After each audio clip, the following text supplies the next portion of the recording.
तो यहाँ पे हमारे पास डेटा है और हम यहाँ लगाना चाहते हैं सबसे पहले चेक कॉम्बो बॉक्स। ठीक है, मतलब कि मैं चाहता हूं कि ये जो कॉम्बो बॉक्स है इसमें जो प्रोडक्ट है और लोकेशन है, तो प्रोडक्ट एंड लोकेशन के हिसाब से मैं डेटा लुकअप करना यहाँ पे फिल्टर करके यहाँ पे चाहता हूं। ठीक है, तो यहाँ पे हमने एक लिया और यहाँ पे एक और हम लेते हैं कॉम्बो बॉक्स। क्या लेते हैं? Combo box. और इसके आगे लिखेंगे यहाँ पे सेलेक्ट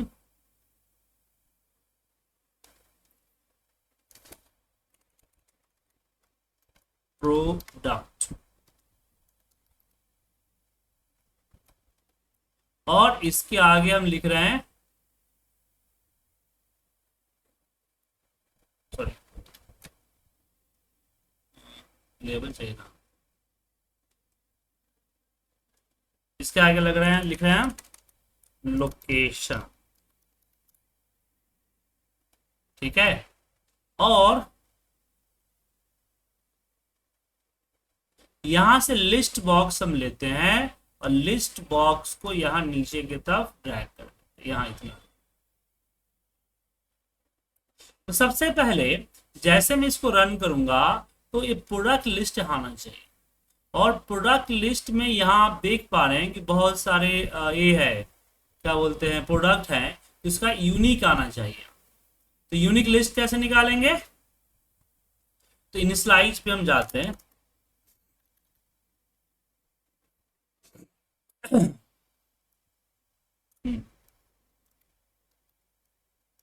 लिखते हैं dim as a W as a worksheet और set W equal to sheets data. ठीक है, और ऊपर में हम लेंगे डिम न्यू कलेक्शन। याद है new collection, dt as a new collection.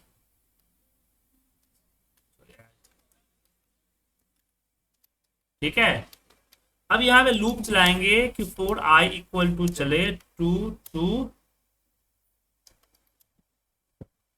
Range, कौन सा कॉलन है इसमें प्रोडक्ट का? आई कॉलन है, तो I 65,000 dot and XLS up dot row, फिर करेंगे नेक्स्ट आई। उसके बाद यहां लिखते हैं dt डॉट एड, और यहां पे लिखते हैं सेल्स। सेल्स में हमने बोला आई रो, और कॉलम कौन सा है? तो एक कॉलम आपका है 9, कॉलम 9 डॉट वैल्यू, और किसका? तो हमने लिखा W का, किसका? W का।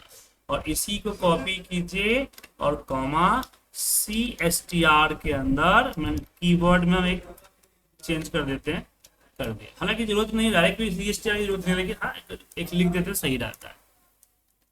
तो ऐड कलेक्शन क्या करेगा? जैसे डुप्लीकेट होगा और एरर देगा, यहाँ पे लिख दीजिए on error resume next.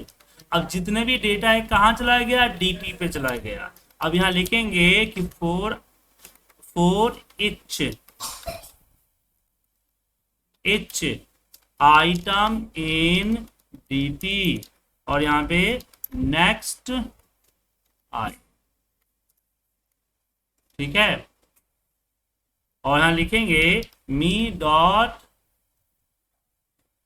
Tag combo box है ना, combo box 1 dot add item, और इसके अंदर आइटम कर देते हैं। ठीक है, अब एक बार इसको रन करते हैं तो नहीं आया।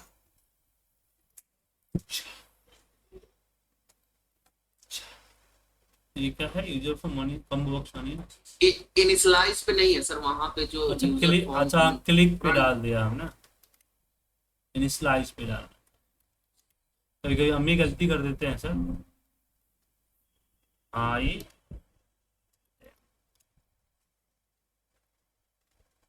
इससे क्या हुआ, सारे प्रोडक्ट लिस्ट आ गया। अब हमने एक्सेल सेलेक्ट किया, तो एक्सेल के अंदर में जो लोकेशन है ना वो चाहिए।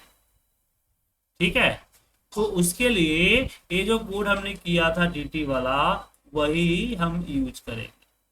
यहाँ पे एक कलेक्शन और दे देता है, डिम LOCLJ न्यू कलेक्शन। नहीं, यहाँ पे एक न्यू कलेक्शन को कर रहे हैं, स्लाइड में नहीं ना डालना है। ये सारे कोड उठा लीजिए और इसको मुझे डालना है कॉम्बो वर्क्स 1 के क्लिक चेंज पे, चेंज होगा तो। और बस इसमें जो है एक कंडीशन डाल दीजिए कि if me dot combo works 1 dot value equal to हो w dot cells I row and 9 number colon dot value. ठीक है, डॉट वैल्यू, देन ये ऐड हो।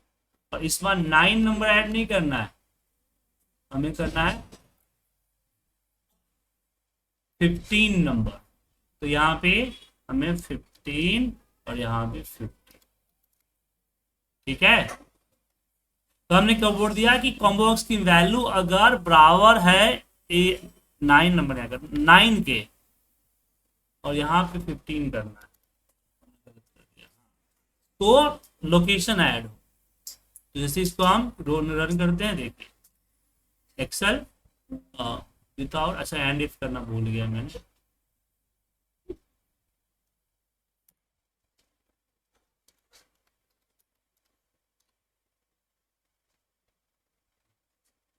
ठीक है, अब देखिए, ओ सॉरी सॉरी सॉरी सॉरी, एक छोटा सा गलती हो गया यहाँ पे। ये हमें कॉम्बो बॉक्स 2 करना है ना, हम 1 में ही आइटम को जोड़ रहे हैं। अब आ गया।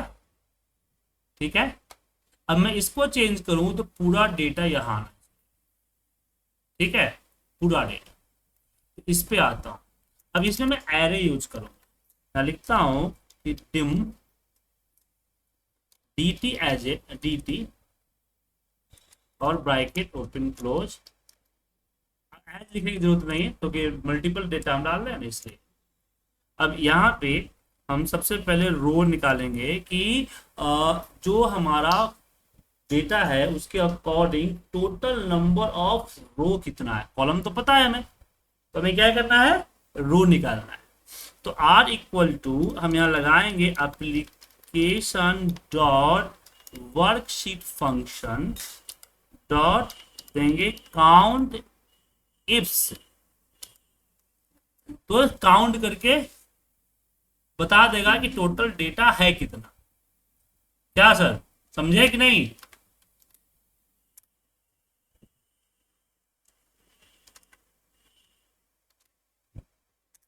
तो यहां पे लिखा w dot range I,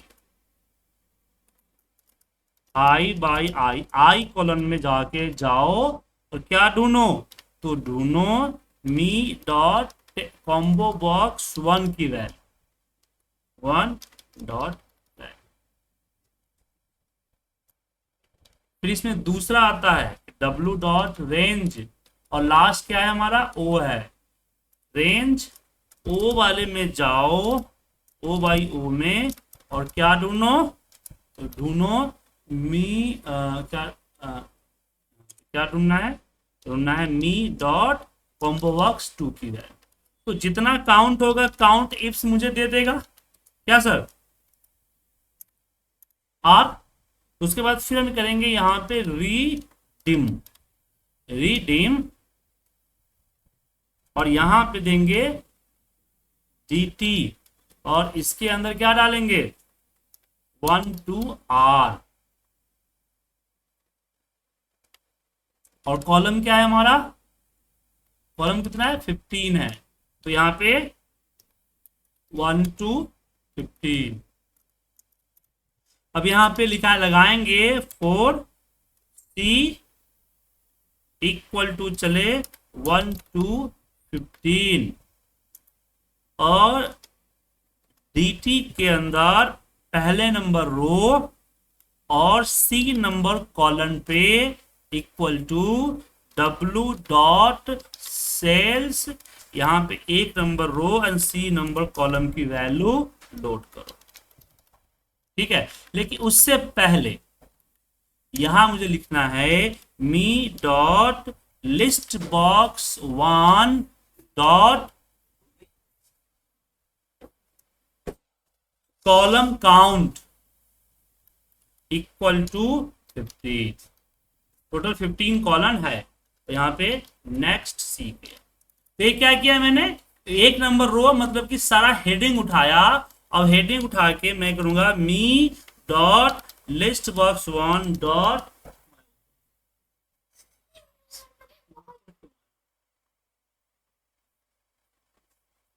list equal to हम करते हैं dt। अब इसको एक बार रन करके चेक करते हैं कुछ गलती तो नहीं है। एक्सेल और यहाँ पे हमने पुणे से लिखे, एक minute, Skyward out of the range, क्यों ओ R0 आ गया, क्यों? तो वो टाइपो एरर है, लास्ट में विजुअल हो गया वैल्यू के जगह पे आर में।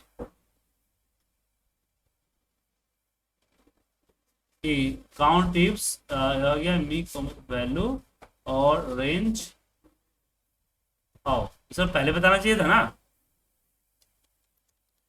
हाँ आपने देख लिया तो बताना चाहिए था।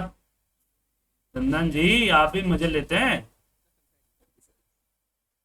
आ गया हेडिंग सारा, हेडिंग आ गया ना। अब मुझे हेडिंग नहीं चाहिए, मुझे तो डेटा चाहिए, तो डेटा अब यहां लाएंगे हम, ठीक है ना, यहाँ बीच में। तो लूप लगाएंगे हम, इफ 4 i इक्वल टू चले टू 1 तो हो ही चुका है हेडिंग 1 टू कितना आर नहीं चलना है सर, आर चलेंगे दिक्कत हो जाएगा ना। आर तो टोटल है ही ना, लेकिन मुझे तो पूरा डेटा चेक करना होगा ना, तो ये लेंगे रेंज वाला। इसका आगे W नहीं लगा है, इसका तो W लगा, जहां जहां रेंज यूज करें हर जगह W लगाना है, वरना दिक्कत हो जाएगी।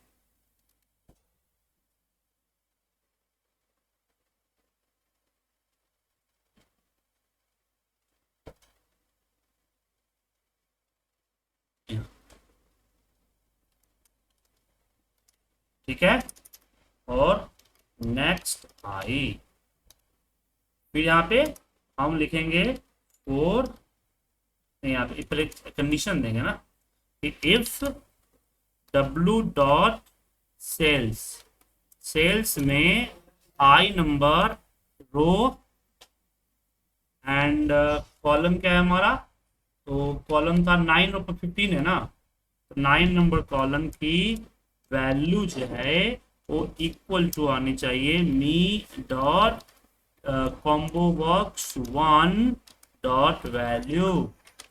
फिर यहाँ पे एंड लिखेंगे me dot combo box 2 dot value equal to W dot cells, और इसमें हो जाएगा आई नंबर रो एंड 15 नंबर कॉलम।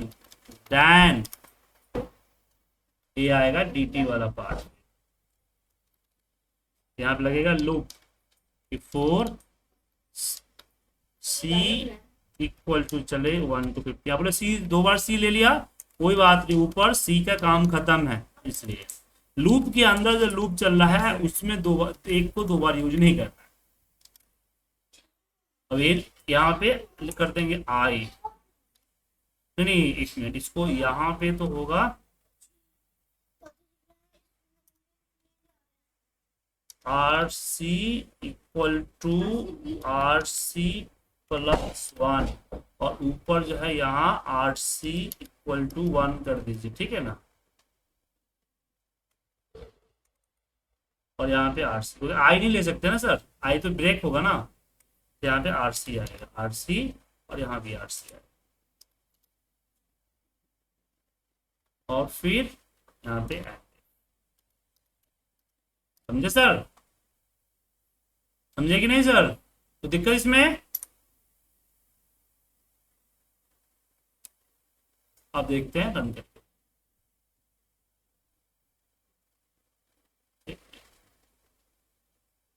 75,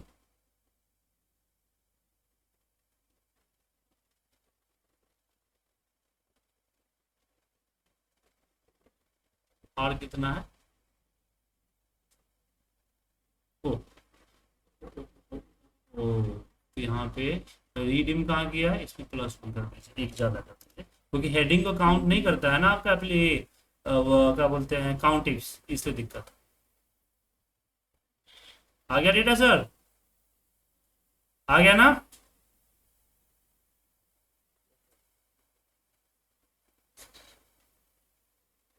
ठीक है।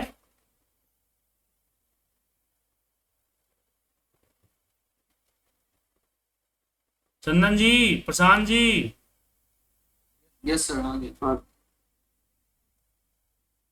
तो दिक्कत तो नहीं इसमें कोड में? अब तो समझ गए ना कोड, पिछला बार नहीं समझे थे। एक बार समझिए क्या है।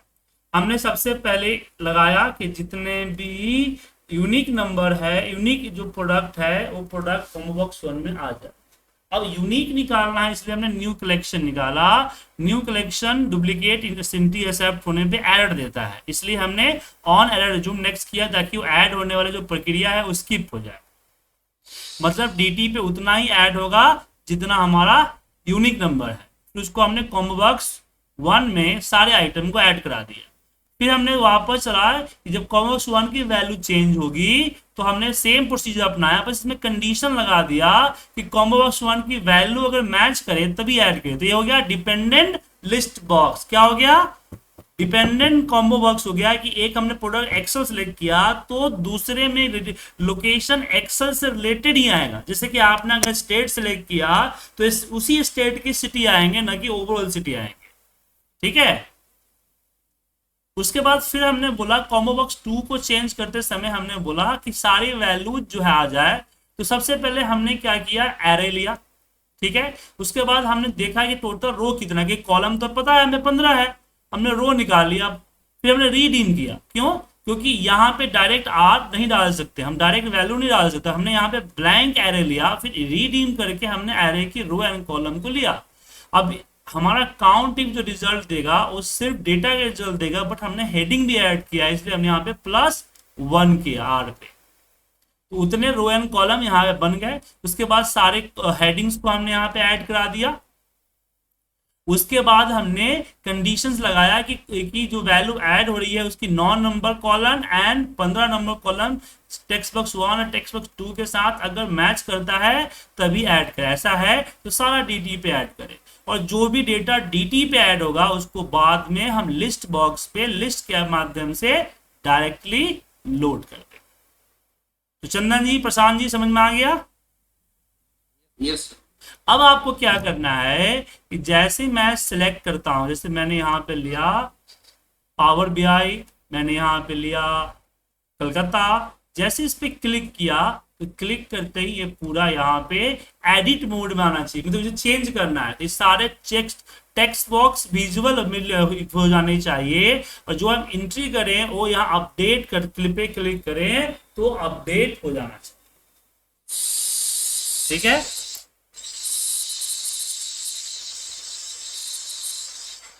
क्लियर है सर? यस सर, पहले इतना हम लोग कर ले तो ठीक रहेगा। तो 1 हफ्ते का टाइम है ना, ठीक है ना? बस आपको एडिट करने के बाद कर रहा हूं अब। ठीक है, जो कीजिए।